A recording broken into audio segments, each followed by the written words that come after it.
Hi everyone, welcome back to my channel, The Inked Reader. I'm finally with my usual shelves behind me to film my March 2024 wrap-up. You've seen the stats, so you know how much reading I've done. Did I DNF anything this month? I generally don't remember, I don't think so. And I also am currently reading 8 books. I am in the middle of a couple of them.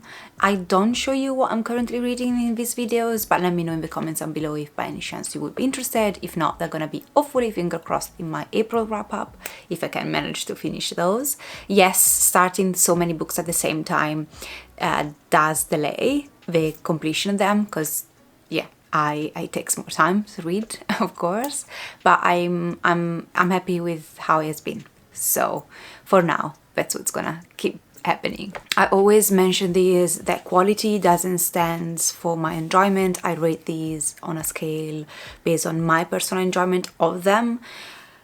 I do try at times to make a combo to look at the quality and how much I enjoy them and maybe bump 1 or 2 things around, but overall this is not reflecting the quality of the writing of the book. It's more reflecting how I engage with the book and how much I enjoyed my experience while reading the book, and also how much the book sticked with me throughout the month.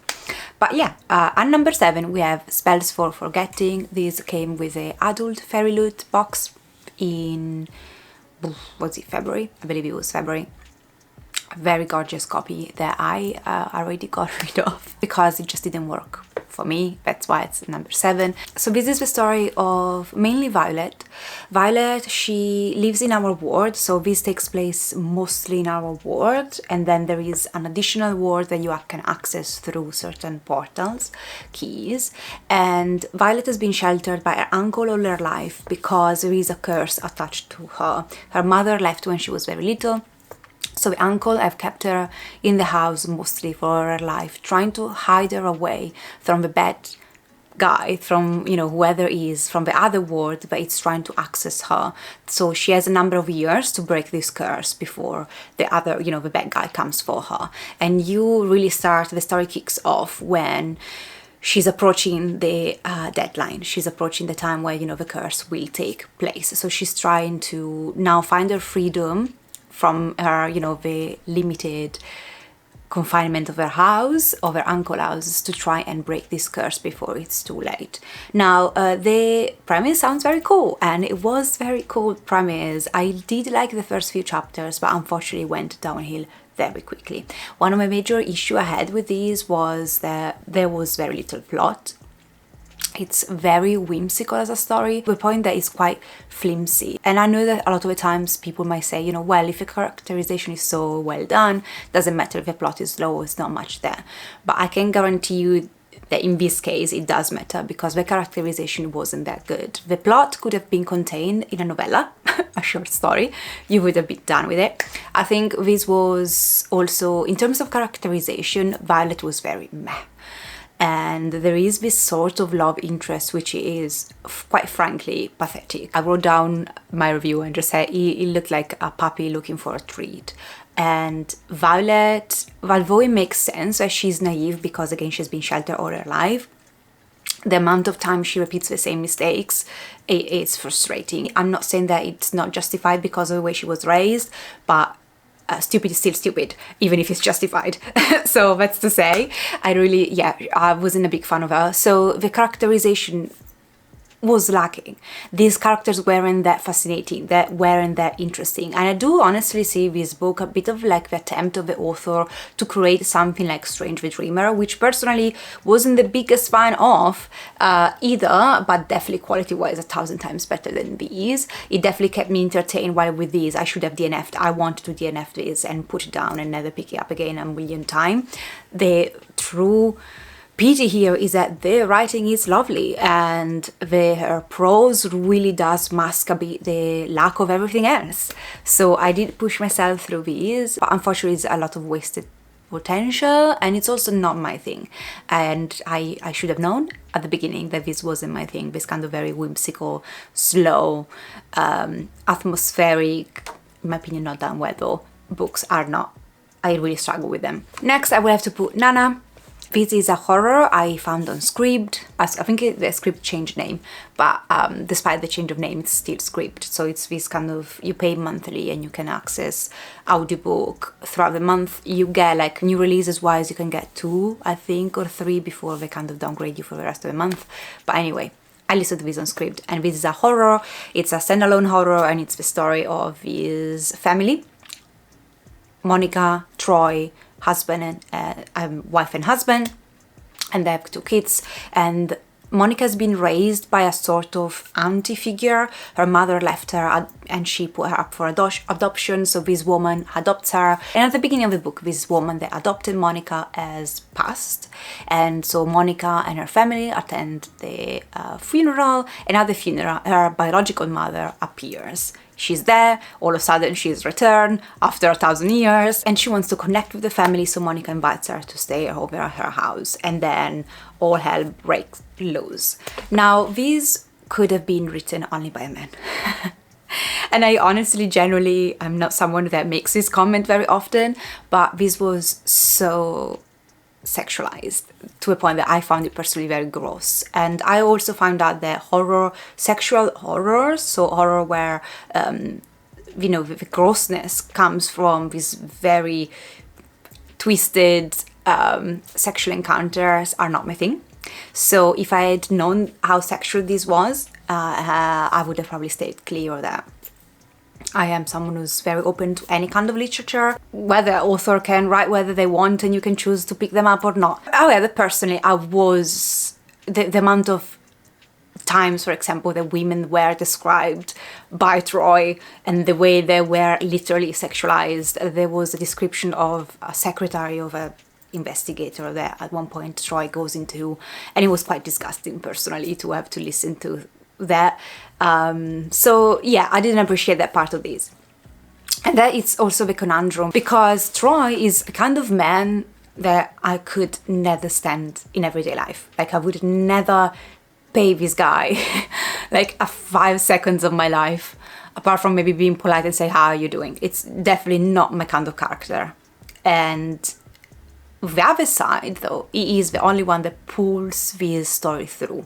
He's the only one who does actively something. So for a lack of anything else, I had to follow Troy around, and I had to appreciate is the wrong word, but at least he was trying to do something. So yeah, there was that part of having to stick with a character that I inherently, viscerally dislike, because he's the only one actually carrying the plot. Monica was alright, but however, the things that happen in this horror are quite obvious. Like, it's a very classical, you know all the time what's happening. It's not very scary in my opinion. I was just grossed out because of the sex scenes. I was very much grossed out by that, which maybe that's the whole thing. That's the reason why this book is out there. It's to gross you out rather than scare you.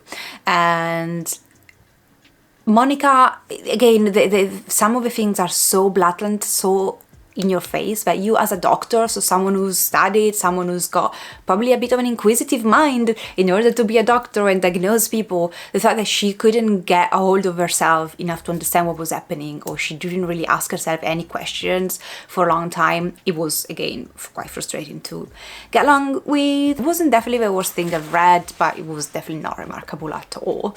And let me know if you read anything else by this author, because if any of his other books are so sexualized or so like sex-based horror, I'm not gonna be interested. But if he really does something new or something different, let me know, because I might try something else by him. And next we have the first physical book I can hold in my hand. Okay, the next one, for a second I debated to put a number 7, because I dragged my feet through these. Unbelievably so. I don't remember the last time I felt like myself literally be pulled against my will to keep reading. And the only reason why I didn't stop reading is because overall this is a series I've been following for a long time. I do want to complete the series as a principle, because I kind of want to finish the series and then be done with it. Might I stick with my principles forever? Probably not. Who will know? As of now, I dragged my feet through Lord of Shadows by Cassandra Clare. Now, a lot of people back in the days when this came out were shouting about it, we are so happy about it, so we're so pleased with, you know, with these. And I'm now dreading reading the last one in this trilogy because everybody hated that book. And so I hope again that an inverse logic is happening here, where I will like the last book because I hated what everybody else loved. I hated is a strong word. I was bored out of my mind.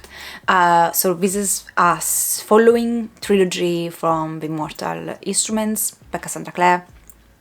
I think there's a gap of a bunch of years between the end of the Mortal Instruments series and these. So Claire, for example, make an appearance in these at some point. And you follow Julian, the Blackthorns, so all his million siblings, and his parabatai, Emma, who grew up with them after her parents passed away. And in the first book, I think Emma, she's trying to find out who killed her parents, and Julian, of course, is helping her out. But the main core of this series is that these two parabatai, who are supposed to never fall in love, otherwise tragedy will strike, they do. And so this is really, in the first book, I was quite pleased with the first book. I was really looking forward to Julia and Emma interactions and what would they do with this curse and everything else. Now, Julian and Emma are the least present in these bloody 800 pages of book. So I came in waiting to get a lot of Julian and Emma and the angst and all of that. At the beginning of the book, where we left off at the end of the first book, are exactly where they are at the beginning of this, as I said, and at the end of this. So little interactions of them. Then you might ask yourself, how did they fill in 800? How did Claire fit in 800 pages if Emma and Julian are not really there? With all the other bloody siblings, which I care very little for. However, they're so present, their point of view is so present throughout the book that I did eventually got tiny bit invested, maybe Mark and what's the other guy, I don't remember, the fairy guy, and I don't even remember their name. So that's how invested I am, right? But at the end of the day, I read 800 pages about them. And also the Herondale Jake, what is it called, the other guy.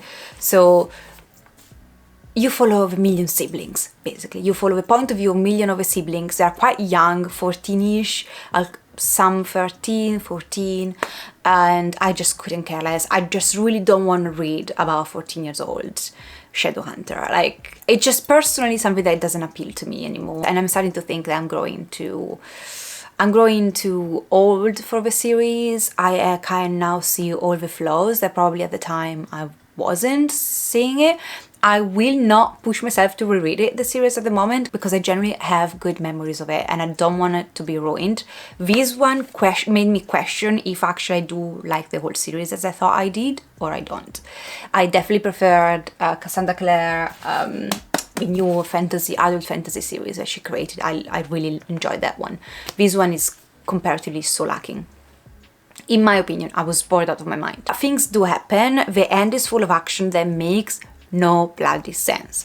Someone at one point gets killed for no reason at all. I did create like a Goodreads review if you're interested, where I go into spoilers, because objectively though, I also think that this plot was quite shitty. I'm sorry. I just think that the end, the way things happen are just absurd.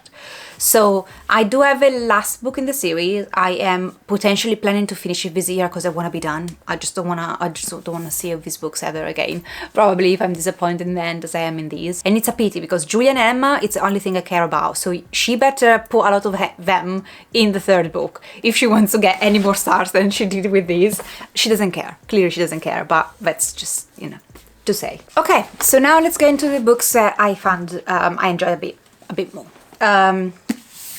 Let's start with these. So number 4, whether, I don't know, what happened to this bloody cover? That's my plant ruining my book covers, isn't it?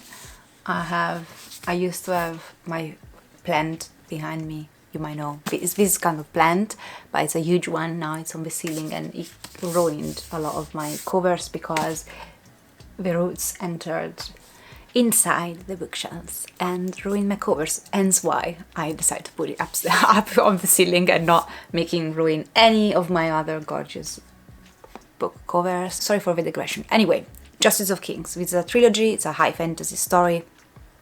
and you basically are told it's a kind of a chronicles of this Mr. Von Wald, told by his assistant Helen. Her name is Helen, and the role of Von Wald in this world is to be the justice of the king. So they travel around with a small band, and they bring justice to other parts of the kingdom that are quite far and remote, and they in these happen to stumble on a sort of conspiracy. There is a religion that it's banned now, people can't practice it anymore, and at the beginning they stumble upon a village that seems to be practicing that old religion despite it being allowed, and then there is murder and mayhem that will ensue. Let me just come out and just say, I don't think it's as good as everybody on YouTube is saying. At times I hear so many people praise books that objectively I don't see why, and I just wonder a lot about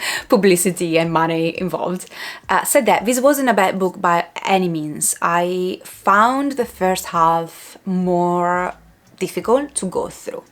And I think initially when I saw the character of Von Wald, I was just like, the author took Ned Stark from Game of Thrones and made it do his own things in his book, because it was literally so reminiscent of Ned Stark. For me, it's a bit of an adjustment reading stories that are written like a memoir. So the characters are in their old age, recounting what happened in their, childhood or young years, which is exactly what's happening here. Helen is now old, and she's telling us about her adventure with Von Wald. It is a format that has worked in the past for me, but it's not my favorite kind of trope, if you want, of fantasy. And as I said, the first part was a bit weak. The second part really picks up, and I really enjoyed how more intense, violent it gets.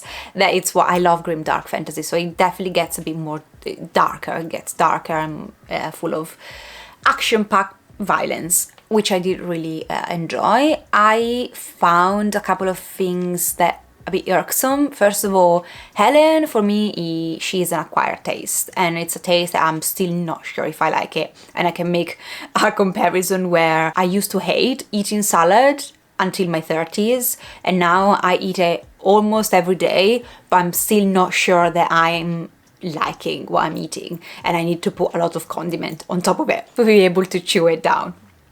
So that's the idea with Helen. I'm just like, sometimes she was really getting on my nerves. Von Wald, the way he changes in the second part of his book, I think it was a bit too abrupt. I think that it was, I understand, but also I think it was still too abrupt. Like, I understand the changing moment, but the way it was done, I don't know, something didn't click perfectly with me. I am a bit hesitant now because I know that the second and third book were appreciated, but not as much as these. But again, let's use the reverse logic thing and see. I will definitely continue on. It's just a trilogy, and I heard in the third book it gets pretty horror-ish, which I'm completely happy with. I love horror as a genre, so I do really hope that it gets more horror and more intense than this. We will see. Okay, then I did listen to Fourth Wing on Script. It was there, and I was just like, listen, I don't know if I want to acquire a physical copy of these or if I don't. And I listened to Fourth Wing. Fourth Wing is has got all the buzz, all the hype, as much as the sequel had all the lows, if you can say that. And it's the story of Violet. She has a physical condition due to a fever she had when she was a child that left her weaker than the average person. But her mother, she's a chief, like she's higher up in this command chain, and in this world there are dragon riders. They have to protect their land against Griffith, whether riders on their borders. So kids train for 3 years, and they can be part of different factions, riders, so they do ride dragons. They can be scribed, or they can be like healers and stuff like that. There are 4 of them, I believe, infantry. And Violet, initially, she thinks because of her physical alignment, she will be a scribed, and then she ends up becoming a rider. So having to join the academy first year, potentially bond with a dragon, and become part of his army. And there is also like a romantic interest in all of these, and from the start it's a romantic fantasy, so there's gonna be like enemies to lovers and all of that.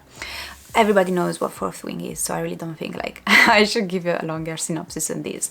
Now, I didn't know what to expect going into this, because I was just like, what's gonna happen. Like, I'm gonna hate it, I'm gonna be in what camp I'm gonna end up being. And I can ultimately say that I'm in the camp of people that did enjoy Fourth Wing. I'm not gonna pull my hair out, it's not gonna be the best book of the year or anything of the sort, but I did quite enjoy it and I found quite entertaining throughout. I also got what I expected to a certain degree and also not what I expected. So let's start with what I didn't expect. I didn't expect to enjoy Violet as much as I did. I found her a very interesting character. I found her very, like, I just was happy to follow her point of view. I found her entertaining. I found her inner monologue not annoying at all for the most part. And it was also action-packed. And I thought this was gonna be pretty much like a enemies to lovers, quick romance, very tropey, and although the tropes are there, the romance is not that quick. It develops quite slowly. I did listen to this, so for me there was an element of physically waiting a lot of hours before getting there, if it makes sense. And so it didn't feel rushed. The romance happened slowly. It wasn't immediate, it takes its time, and because of that I appreciate it more. And I did like Xaden and Violet together a lot. I loved the dragons, as everybody else did. I think the dragons were, I mean, when you say dragon, I'm one of those, the people that would just get super hyped. And the dragons were cool. They were cool. The way this world works, the bond with the dragons and all of that, I found that quite cool. On the other side was what I was expecting, in the sense that the romance, when it does kick off, yes, it comes with a lot of things I've seen other times, and the world building is very much focused on the academy side, and so I think at times new things come in that might have been blended a bit more. It is also the debut of the author, I believe, so I think she has a lot of potential though of creating more interesting and layered worlds in the future. Couple of things I must say. Can people have sex in books without setting shit on fire? I think we can appreciate it, and I did appreciate the smutty scenes. I think they were well done. I'm being honest. Just the things on fire. I think, like, you know, we can get the message that the sex is good even if they don't break or set things on fire. Authors, just saying. And also the other thing I didn't really love is the chapter at the end. At least the audiobook had a few chapters from, you know, some random chapters throughout the book retold in Xaden's point of view. I don't like those. Please stop. They do not feel differently enough for me to believe that this is a different point of view.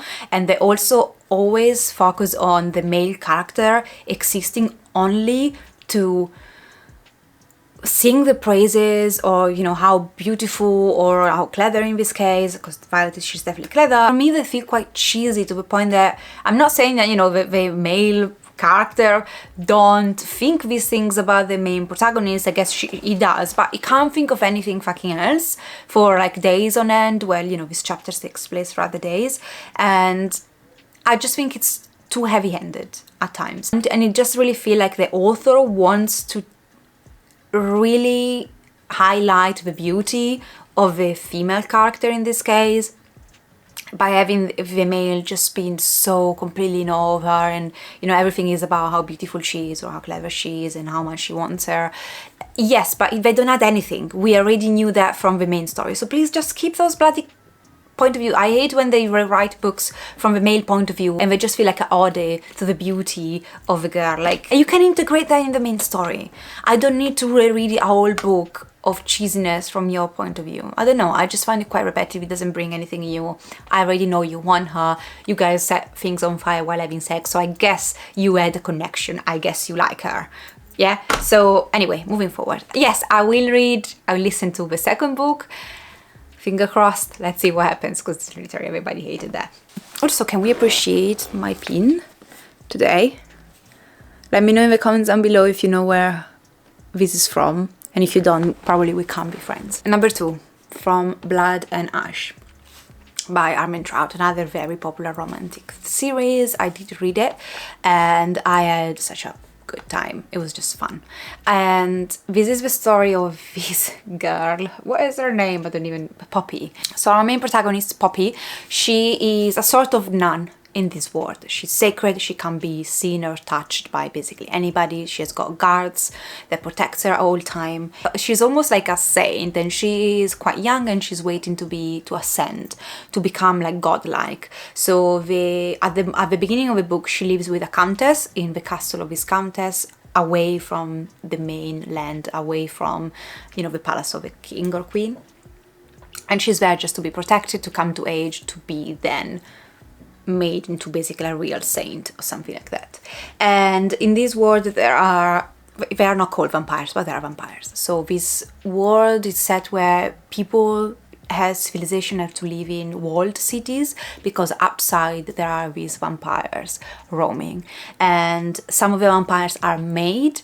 So some of the vampires are rabbits, kind of sort of like zombies that eat people. And then there is the Atlanteans, who are the original vampires. They are born Atlanteans, and they are the people that cursed humans by biting them and creating this kind of zombie. So there's a bit of like a hierarchy of vampires and how they work, and I'm not gonna bother now explaining all of it. But it's basically a story of Poppy and one of her guards eventually that start something. This works because of the couple dynamics. It can be a slow romance, and I think I found my niche when it comes down to romantic fantasy. It has to be slow for me to appreciate it. This is a big book, and the romance takes its bloody time, and thank God it does, because that's what it makes it work. And I think Armentrout in general, she's good with this. She's good at creating couples. She's good at creating romantic tension. She's good at creating the I hate but I wanna f you, and eventually maybe love. She's so good at doing that. I also found the chemistry very believable between the two, and I did find the romantic moments, sex scenes well done. And again, you know, if you have read romantic fantasy in the past, you know that at times when you read sex scenes, they are so cringy, they're so cheesy, they're so disgusting, and also sometimes you're like, how physically are you guys gonna, like, this doesn't make any sense, like, it's absurd. So in this one, there is none of that, and I think that is again why it works. On the other side, this doesn't bring much new in terms of world building, because I think the world building is quite messy. Armentrout has said, you know, I do write urban fantasy. This is my first attempt at high fantasy. And I heard a very good argument at some point on BookTube, which someone says, you know, well, because you have never done it, you're not justified to do a shitty job. Which I get what they're saying. I think with Armentrout personally, is never gonna be, this kind of fantasies, you don't go in expecting the fantasy plot to be at its highest. I personally don't. I personally think that, you know, I sign up for a romantic fantasy that mostly focus on the relationship, and Armentrout always delivers, personally, I think. I love the ending, but if I was looking for an epic high fantasy with like amazing world building and storytelling, this is probably not for you. I will definitely continue on. I was very much intrigued by the ending. I am in for the couple, and I don't care about anything else at the moment. So let's see, I did get my hands on the sequels. And the number one, we have an actual epic high fantasy. To be fair, like, on a sense, when I was looking for more like a lighter read and more romance, Blood and Ash would be first place. I really enjoyed it. But when I was finding, like, you know, one of my epic high fantasy where romance is not really, like, there is like a tiny bit of it, but it's definitely not the main plot or anything, Northern Wrath. This is a trilogy that it came through the Broken Binding. I am currently reading book number 2. This is a historical fantasy. Sorry, did I say high fantasy? No, this is a historical fantasy. You basically follow this small village called Asheville, I believe. And you follow these different people living in Asheville at the beginning of the book. And they are all Vikings, so they do go on seasonal raids, and they're trying though to survive the advancement of Christianity. Some of the other villages around them have converted to Christianity, but they are trying to resist. And eventually you found them, all of these, you follow around six, seven point of view, I believe.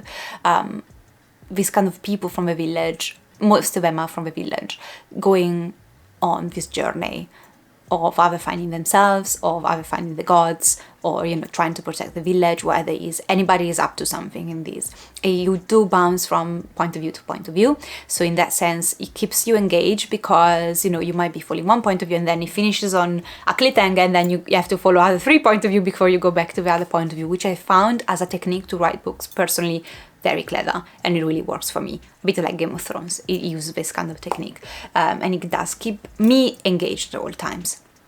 What I did love about these is the amount of historical elements. You have a very in-depth description of Viking traditions, lifestyle, and the general the way they were living, the way they would uphold their traditions. It's all in there, and also it's blended perfectly with mythology, because gods are real in these. They are physical entities, so you got a lot of mythology blending in with these humans and gods and giants and all sorts of creatures mixing in. I did know a bit about North mythology, but by no means in such depth, and so I'm discovering new things. And I really also found finally a Viking story that did it at some point. It's very grim, dark. The romance in this book is probably 1 sentence or 2 in general, and I was so pleased by finding a Viking story that finally worked for me.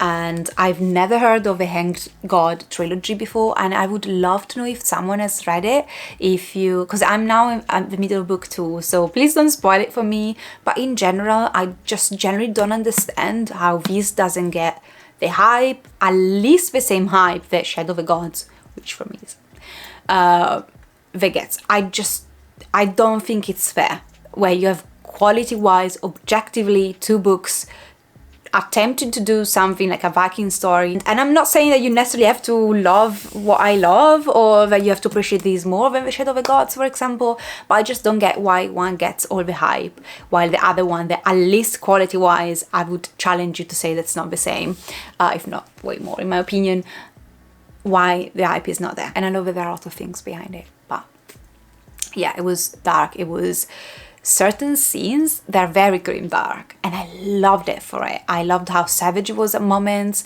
and I also loved how all of these characters, they really stand up on their own. They are really unique in their own way, so at all points, every point of view I was interested in. I wanted to know what happened to all of them, and that's what made this book, first of all, coming first place this month, but also it really made this book stick with me. Like, whenever people now will mention Vikings and Viking stories, unless the last 2 books in the series really are a flop, which I don't expect them to be, this is what I would think of, like just a quality standard. So yeah, thank you Broken Binding, because honestly, generally this would have never came under my radar, because no one is speaking about this. So guys, I would love to know if you pick this up and you read it, what you think about it. I would generally love to know, love to have more conversation with people who have read this series. Because yeah, I couldn't find anything online, or even Goodreads has a few reviews. Let's go to the comics, but it's gonna be a quick one because I focus on 2 series this month.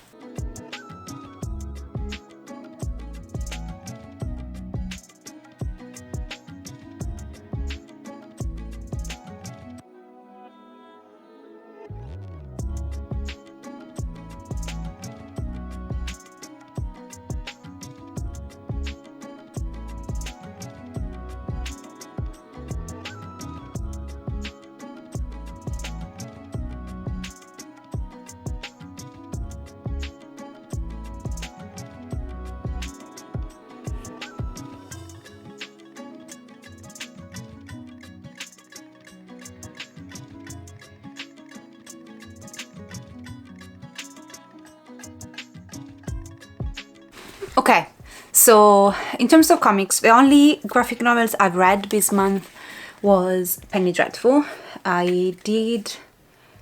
Listen, I adore Penny Dreadful, the TV show. In terms of gothic, Victorian, horror TV shows, it's my favorite thing. Is it Victorian? I don't remember. And Penny Dreadful really brings to light all those kind of gothic fictional history, classic stories where we know if it's a mix of Dracula, and then you got werewolf, and then you got witches, and you got the devil. And I don't want to even spoil it for you guys, but you just follow. In the first season, you have Vanessa, and she's she's someone who has a connection with the devil in a sense, and she's trying to save her best friend who has disappeared and potentially become something else. So it is amazing. It is amazing. Penny Dreadful, the TV show. Loved it so much. And so when I found out that they had a graphic novel version that would continue the series, because the series, unfortunately, it feels like I wanted so much more. It is, I wouldn't say that it's left open, but it definitely leaves a lot of room to create more, and unfortunately never continue on past season 3. So I reached out to this thinking that this was the sequel, and instead this specific volume, Penny Dreadful, it's actually a prequel. This digs deeper into the reason why Vanessa starts to look out for Mina, her childhood friend. So it's a prequel to the actual series, sort of like alongside the first season. And listen, the problem with these is the art. The art, personally, and I do apologize because I understand that this takes ages for the artists to do, and I don't want to be mean. Okay, let's say the art is not my thing. I really dislike the art, and to the point that really took away from the enjoyment on these. I also, because this is a prequel, a lot of the things happen in these weren't so new, because again from the first season I saw a lot of that, but I do enjoy the dialogue, I do enjoy the characters a lot, and I do plan eventually. So what I know is this is a prequel, but then eventually the other volumes that are out should indeed be a sequel to the series. So they were quite expensive at the moment, so I don't know when I'm gonna get my hands on those, but I will definitely, because I need to have anything that's Penny Dreadful. I do hope the art is changed though, I'm sorry.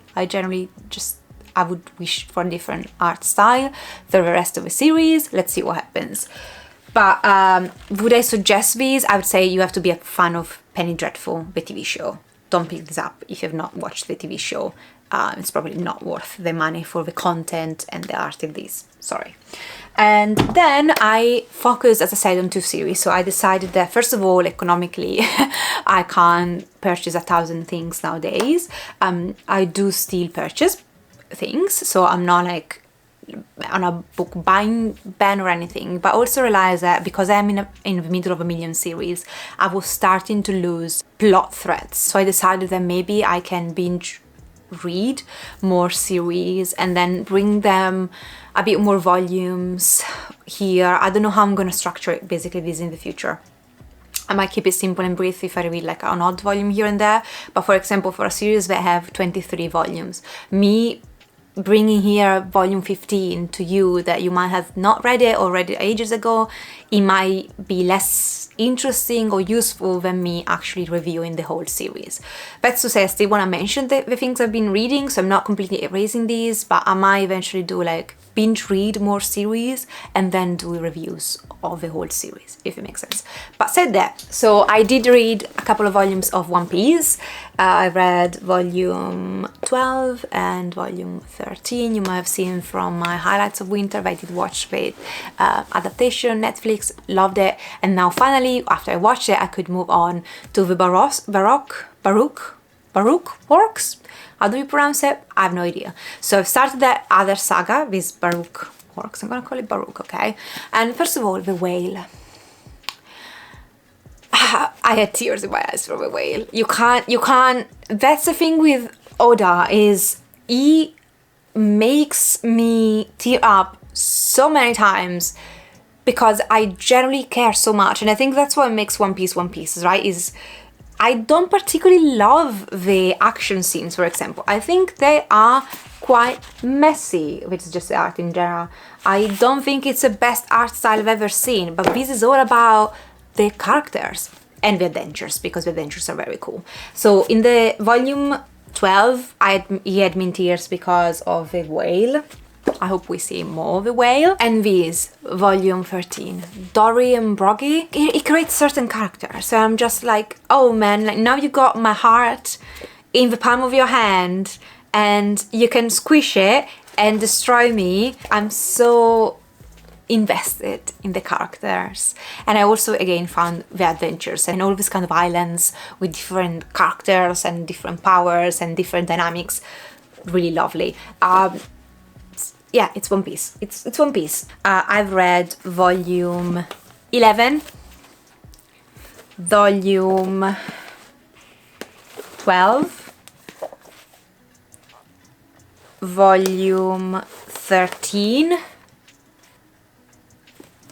volume 14, and volume 15, because that's what I had, of Toradora. And I'm gonna speak about all of it together without spoilers. I do definitely plan to make a spoilery review when I finish. I am not probably in April, but probably by the end of summer I hope to be able to acquire all the rest of the volumes and binge read the rest of the series, because the plot of Doro is quite intense, and I found myself that if I don't binge read these, I miss parts. If I skip a month between volumes, I'm just a bit lost. So Doro, I'm just holding up one volume randomly, but Doro is the story of Kaiman. He used to be human and has been transformed into this sort of creature with Kaiman by a dark sorcerer. Dark sorcerer are people that are like entities in this world that can wield magic and use humans, regular humans without power, as experiment. They do all sorts of things to humans, and humans are now relegated to live in the hole, this very creepy, crappy part of the world to live in, with a lot of poverty and overcrowded. And then you got, the sorcerer instead living in their own world, but there are also devils in all of these, and you can make a contract with the devils if you have magic, so if you're a sorcerer, and all sorts of stuff. Now the main question of the series is what happened to Kaiman, who used to be, who is he now, who transformed him. And there is a bad guy in this called N. He can use magic linked to mushrooms, and he's got all his gang around him. They're up to no good, and I really love this series because you follow both sides. You follow Kaiman, but you also follow N and his gang, and I love them all. Now this part of the series, which is the latter part, there are 23 volumes in total, it gets very plot heavy, and one of you guys very wisely commented and said, you need to read Doro back to back, or just not. It gets very complicated, and if you don't follow along, you just get lost very easy, which is my suggestion. My suggestion is that Doro is a series that eventually, after the first few volumes, we really have to read back to back. I've learned this lesson the hard way. It's a series that I will definitely watch the manga, because it's a series that it's not only, I love the art, I love how twisted, grim, dark, horrorish this is. Just show you some of the art. But I generally think that this has a story to tell. It's very layered and yet fascinating. I'm a bit scared on that sense, but I hope to have, to eventually love the plot and love everything that's happened here. At the moment, I'm so still confused. The whole cross-eye thing, the whole who Kaiman is. Because there is devil and magic, and I took too many gaps between following the story along. I'm a bit lost at the moment. It becomes extremely horrific. This is full of body horror as well, of violence, which I personally love, and it's one of the reasons why I'm so in love with Doro, because when you think it can't get grosser than it was in the last volume, it does. The only thing I want to say, and it's not necessarily a critique, because at the moment I don't know what's gonna happen, is that when you create stories like these where death is an everyday occurrence and death is very much not final, eventually if characters keep being resurrected, I lose investment, because I know that no one is ever gonna die for real, if it makes sense, because then something's gonna happen, they're gonna come back to life, and eventually that hinders my entertainment, because the emotional weight is not there anymore. I don't have to worry about these characters, and I don't know if I'm working in a way that's twisted or whether it is, but if I can really buy the stakes, and the stakes are very high, so death is final, I would care, or I would feel more, rather than thinking, okay, death is never final, so you're gonna come back to life, so whether it doesn't matter what happens to you, you're gonna be fine. And then I let go of that tension that keeps me glued, if it makes sense. So I really hope that some people that eventually die in this stay dead, because that would leave me with a more impact for the whole series. It's like, again, I can make an example of Game of Thrones. Some characters are gone and they stay gone, and that's why it hurts, because every time I think about the character, they're still gone, and I can feel the emptiness, and I can feel them, you know, I can feel the me missing them. While with these, for how things are going now, I dread that some characters eventually they keep coming back and back and back, and so I'm losing a bit the kind of a thread that's binding me to them.